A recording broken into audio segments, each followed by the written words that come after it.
Hello, everybody, and welcome back to Trekyards. He's Commander Cocky. He's Captain Foley. And today, I have a premonition of what we'll be talking about. Okay. It's the USS Premonition from Armada. Was that a pun? It wasn't very punny, so no. There will be debates in the comments if that was a good pun or not. Yes! Now, some of you might say, oh, this is familiar. Many years ago, as we are in our 10th year, we looked at the ship. I think we've changed. Our knowledge of ships has changed.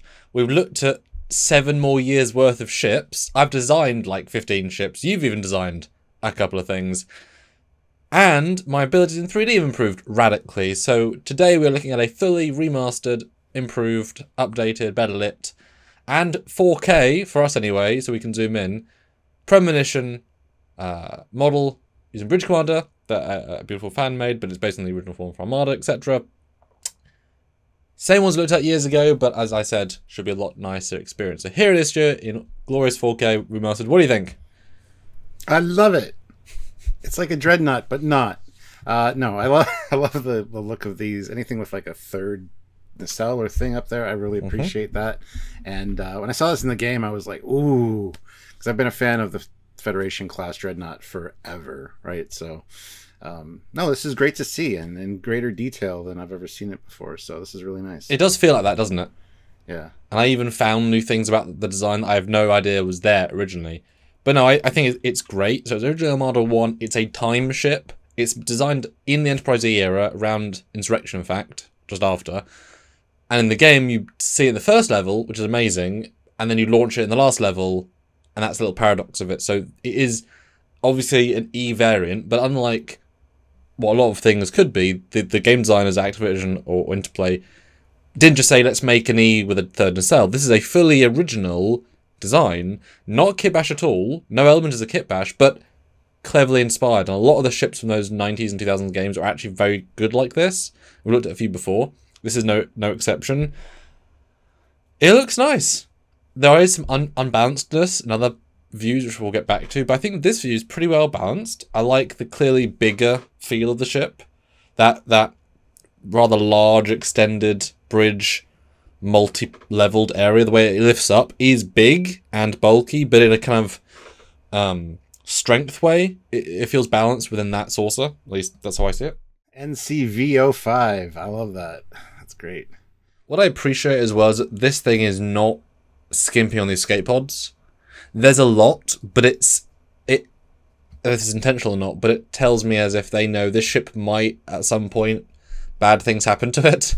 So we're going to double down on the ability for people to escape and have it properly featured. It'd be cool if the escape pods were all a little different, so they're temporal escape pods. They return you back to your original time once they launch. We'd like to think of temporal shielding, but yeah, that's a bit far. But I like how you can already see a lot of most of the familiar elements, even so much as having the red ring around the phaser strips, because it's an important, warning detail. This model was built to have all the things, so I appreciate it.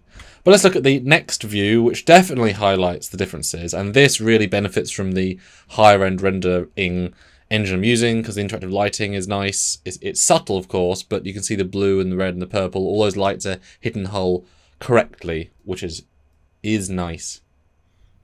This is such a great design idea to put like a temporal displacement device, I guess, as the on the top like that, and have it stand out and be unique because of the color, the purple, which is a really nice touch. So yeah. I also love the way the pennant looks and the black plating. It's very smart at the top. And the fact that not all 3 nacelles are the same. It could easily have done that. I would not have chastised them for it. But to have the middle one be bulkier, bigger, and ironically armed, it's the most important thing of the ship in theory.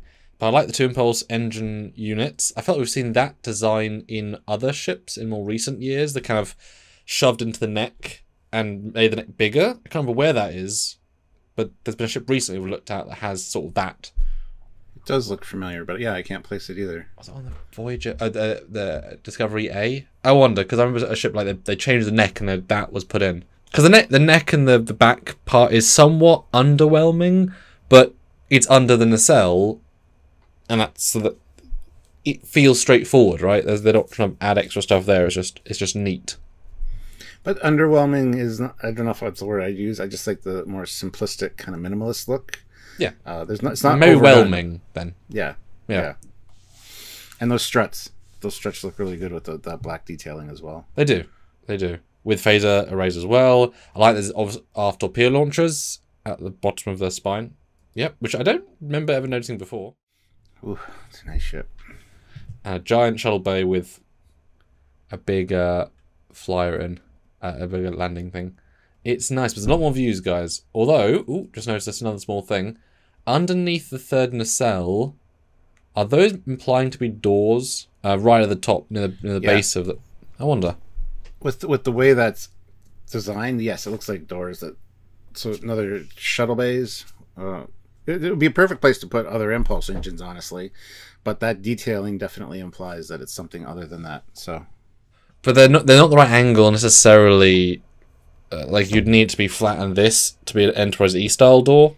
Yeah. So I wonder if their work be coming out because it would make sense. This thing needs more maintenance or potentially more maintenance. There's a more dedicated repair facility which can deal with the specialist nature of the nacelle, and they just open up and then things come out. That's where the relativity launches from. This is in fact the relativity's carrier. And obviously, time and space is relative, therefore size matters not. Wow. Sorry, watch that back. My brain blew up there for a second. I'm sorry. That's okay. Now, next view. This is just E, right? Stylistically, we haven't yet got the odd angle, but how does this one speak to you? Very good. I love that stance. I love the extra bulk of anything with a third nacelle or a third thing up there. This one, the registry's mirrored, unfortunately, but not a big deal. But yes, it definitely has a nice vibe to it. And I love the black detailing. I'm a big fan of the STO kind of vibe with a lot of those black accents. Mm-hmm. This has them, and it's very subdued. It's noticeable, but it's not as garish as like a STO ship is necessarily. So yeah, I was about to say this. I think basically does the perfect balance of they add apparent detailing, but don't detract from the I can't see the ship, which often in STO they go right to the edge of certain details, and it's like, and that where to go. Here they just add something. Well, I do think the bottom of the saucer, which in fairness is not a view you'll see very often, and games often don't do that area because you see things from the top. Underdeveloped for sure, and they just put generic, plates going out, which I don't think makes sense. So I think that if you were doing it again, say, I would redesign the bottom of the saucer, at least a little bit, logic it up more. But that's just me. Yeah. I am noticing some more phaser strips on the side of the nacelles and the back of the nacelle, or the stealth struts, I mean. And also torpedo launchers rear facing at the bottom, and it looks like there's ones on the front as well. You can see that detail. Although the cutout seems bigger than I remember. At the back of the secondary hull, a bit. It's odd that it's that far forward, given the pylons stretch out that far. I like it though. Well, I can't tell. It's very blended in the shot. I can't really tell. It's kind of reminiscent of the Enterprise C, the Ambassador class, with that the way that cutout is, I think. But yeah, I like it. Now the next view is where things are a bit more. Well, I'll see what you think. Well, as you said, a little bit of lack of detail on the bottom of that saucer. The cutout for the deflector is a little bit extreme, but it doesn't bother me, honestly. Okay. The struts, I think, are great. They got a great stance to them. And I do love that the deflector is, in fact, blue and not yellow. That's a big thing for me. Do you want to explain why that's important? It's the E logic? Well, the Enterprise E's, of course, is yellow that we see on screen. And that always kind of bothered me a little bit. But it's like the next generation, if you will, of deflectors. I think blue looks a lot better on Starfleet ships. And this has the same kind of styling as the Enterprise E, but with the blue, I think is really a nice advancement, or not an advancement, but it's an improvement, in my opinion. And in fact, the original poster for First Contact, the very first E release, had a blue deflector. Yes, it did. Yeah. Which is why it's still a worthwhile call back or forward. And it is a different design. I remember the E deflector is not the same. This has more of a stained glass vibe, which is fine. I do think that the cut in the neck bit is definitely garish and too much, and they were like, well, we need to connect this and this. Okay. It's like, no, we meant connect it with the design. Oh, sorry. Oh. Like, too late now. Yeah, too late now. So I think that's definitely a bit I would tweak, because and it also feels so empty. There's an absolute emptiness so that it feels like the lack of design that it clearly is, because there's nothing there, right? Yeah. But it's not a problem. It's just a slight blemish, and otherwise very nice piece. Yeah, and I actually don't have much of an issue with it, honestly. You could add some detailing there. We'll see how orthos make you feel. Well, yes, well, exactly. We'll get there in a second. For me, honestly, putting something in there would be kind of interesting because, as we know, the nacelles have bizarre collectors which bring in stellar matter or deuterium to fill the tanks.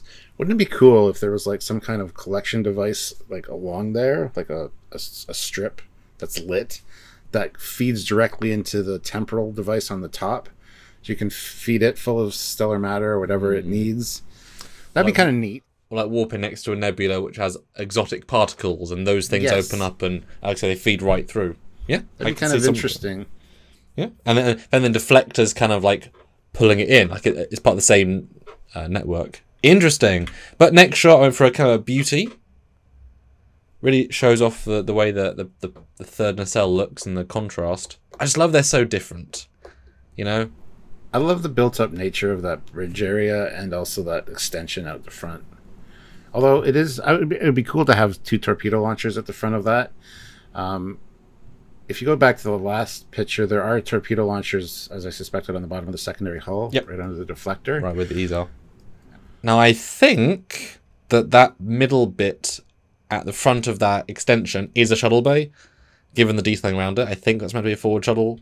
It's obviously underdeveloped. There's not many textures, but based on the details around it and the fact that it looks like I think there's meant to be one, which is okay. I never that much love the forward-facing shuttle bay. Personal preference. I think it's so ingrained in me. It's an aft detail that shoving it in the front just disbalances a bit for me. Let's get closer than we're meant to. The deflector and the cut in out, and obviously you can literally see the polygon hard edges, which was, if you're doing it again, for example, you would smooth that out a bit. Yep. Well, there are those torpedo launchers again. I'm going to point those out again, and a belly-mounted phaser strip, which is great. Now, the detailing that's in that cutout is interesting because as soon as I switched to this picture, I saw like an Autobot symbol for a second, and then it's like, no, that's definitely not. But it's kind of got that vibe going on there. Yeah. At least there is texture there. I give him credit.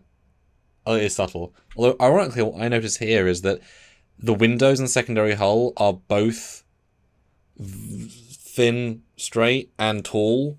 So I wonder if that's meant to be logical, because otherwise, are they saying there's giants or 10 forward style windows, or very small windows? Because I'm not sure I'm used to seeing that. At least they're in the middle. There's a sense of cohesiveness. Yeah. Like there's a reason for it potentially, but I'm intrigued by that. Just different style rooms. I mean, larger windows for like mess halls or something. I mean, if they've got that much bulk and this thing is designed to travel through time, I mean, having several decks of living space of people dealing with each other's space is interesting. I would love to like decide how many decks this has, and then reverse engineer a bit more based on that. I don't know if they thought that far ahead, but it's interesting. Next view is a wonderful close-up of sort of this middle area. You can see the phaser strip, you can see some grills, and I wanted to highlight, which I did not notice last time, back of the bridge area, there is in fact a shuttle bay a la E, which I've never remember seeing before. Yeah, that's interesting. It'd be a great shot seeing a shuttle like launch and go underneath the temporal device. By great, do you mean dangerous? Yep, absolutely. But very Orville-like, because they're always going through the rings at the back of the ship to get in, so... Because I'm kind of surprised they kept that. They didn't have to, and it is certainly very close, it feels. But I didn't notice that last time. Just wanted to highlight that as a cool detail. Because that bit is very E. There's definitely a lot of... like that, I guess, the verbatim E stuff. But, yeah, it holds out as being something new very well. It's great. Yeah, it is. It's really nice. And the next view is just the temporal drive. I love the simplistic nature of it. It does have, like, a bizarre collector thing on the front as well, so my idea... Or an emitter. An emitter, yeah, absolutely. Got to admit the thing you fly through. So yeah, maybe the side ones keep the ship in a temporal stability, and the middle one projects and activates it. Who the hell knows? That's good. And at the back, of course, a bit of separation on the shuttle bay, which we definitely never looked at back in the day. It's big shuttle bay. Wow, dual phaser strips on both the rim and the edge of each pylon. Goodness, I don't know if I've seen that before. Wow, yeah. And they're not on the front either, are they? No. Next view celebrates the non-quantum launcher, which I don't think is a quantum launcher. I don't think so either. Now, if this was designed pre-insurrection as a game, then they wouldn't have known it was an auxiliary shuttlecraft, so it was just a zone. I was kind of tempted to, like, I didn't know if it was implied in the 3D model that blue rim, blue line might have been lit. Because imagine if that's like the Dauntless's slipstream, like another deflect area. Yeah, you could definitely see that working. Yeah, I like that. A micro slipstream generator. It could work really well. I just thought it was an odd detail, and I chose obviously not to, but I thought that you could make it fit there. And in fact, if you extended it into the neck area and added a slipstream drive to that area, that could look really cool, actually. Yeah, there's a lot of potential there for sure with that big open canvas that is that cutout. Just want to celebrate that. Right, let's look at some orthographics, top and bottom. Now, this is obviously where you don't ever see ships like this, ever. So the sins they're showing are ones that we're seeing because we're clever. I see no sins. I love this. I love all these shapes. And the distance, the proportions of it, like the distance between the nacelles. I love that they're kind of wider than the saucer. I like that look. And also, if you notice, it feels anyway that the third nacelle, is at the exact same angle as the secondary hull as it goes in, so it's kind of one cohesive shape. Yes. Which is an interesting choice. And actually, if you look at the bottom view, it's almost the exact width at the end, which has a certain pleasingness to the aesthetic. It makes my OCD very happy to see this. So, yeah. Wow. I love those struts, too, how they kind of curve like this at the back. It's different. Instead of going straight in, like the Enterprise E. I love that it's different. Because they're bulky, but in a good way. Yeah. I know this is not implied, but my brain tells me that this would be amazing if the saucer could separate from that extended, so that you got a harder edged element in the middle and then the saucer bit. I'm seeing that it could separate and split the saucer out as like a saucer, that version, while the whole saucer disconnecting from the main body, the inner saucer bit disconnecting from the other shapes. This feels like there's an obvious separation point where that could come out, would look really cool. I also just noticed, as you pointed out, there were phaser strips on the top of the back of the struts and on the the trailing edge of the struts as well. They're also on the bottom. So you got 3 phaser strips on each strut facing backwards or up and down. Got a lot of coverage. A lot of firing arcs. This thing is knowing what it's doing. Wow, awesome. And now, are there some sins though in the front, back, and side view? All the above. Yeah, that's not right. That's not right. Guys, these proportions are way off for me, but it's easily hidden. Just angle the camera a little bit. You couldn't tell from any other view. The side view, there's a lot of gangliness going on. That neck seems to be really stretching forward. And I kind of wish that the temporal device on the top, I love the downward slant it has, but I wish the bottom would kind of come up a little bit to meet it, so it was more like a point and not straight. I don't need it to be pointy at the back, but I would love a slight raise, just a little bit, on that bottom edge. Yeah, it's weird, isn't it? And these are definitely views you really would be hard to get in any kind of video game. I would say the front, though, feels like a Titan. Feels like a big carrier. Like it feels like the mammoth that the E doesn't feel like. Like it's kind of improportionately extended. Yeah. And it also all looks a bit daft, but in the same way. It looks like first thing I thought when I saw it was a Titanic. It seems like a cruise ship. Yes, exactly. Well, it's just bigger, right? I mean, if, you know, look to the E. I mean, they have not got that many decks, and they've just put a lot of decks. But it's yeah. But the fact these were hidden in the other views is so interesting, and that shows you how big the time drive is, because you don't get a sense of how much physical volume it takes up. Oh, it's a lot. It's a lot. But let's do a comparison, though. Now, these are not to scale, because I don't know the scale. This is just thematically, design languagely scaled. E and Premonition, not the same ship. Not even close, really. And yet still thematically the same ship. Like, feeling-wise. Same fleet. Great job, right? Great job. Yeah, I mean, the saucer's the same shape, but then you've got the little extensions on the back and the front of the E that kind of like pop it out a little bit as far as the saucer goes, which the other one, the Premonition, is just smooth kind of all the way around. I mean, there is those subtle plates in the E that do have that pushing forward detail on the saucer. It's just a plate. So I can see the logic of, oh, let's just make that a full detail. I like how I didn't notice that they clearly did include the impulse areas on the Premonition from the E, but decided at some point to not make them impulse. Now they're just black plating with a line in the middle. But that's obviously just where they were and what they would have been. But they just obviously pulled back from that. Yeah. Everything's so different than the cells, the bridge detailing. You know, you first look at the Premonition, you think, oh, it's so much like the Sovereign. And then you get this, and you're like, nope, not even close. And if the bridges are meant to be in scale, it is a much bigger ship. Which makes sense. Every other view implies it is as well. In this view, again, game model, right? The nacelles, main nacelles, look child's toy.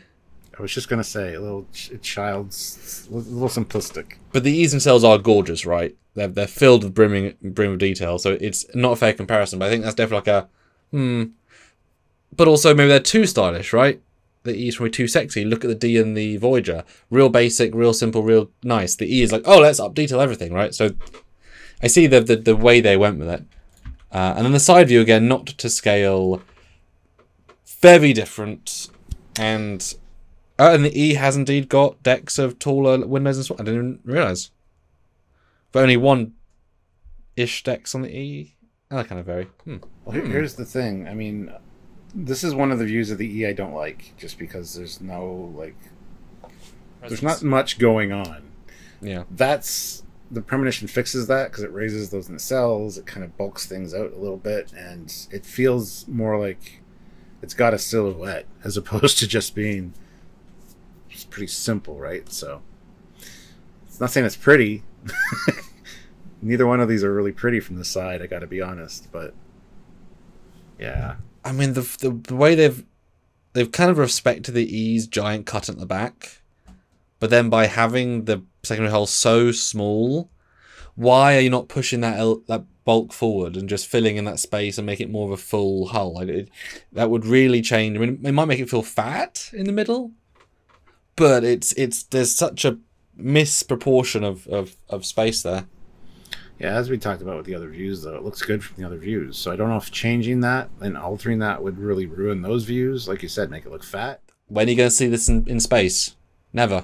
It's always some perspective shift, etc. Front view, though, again, not to scale.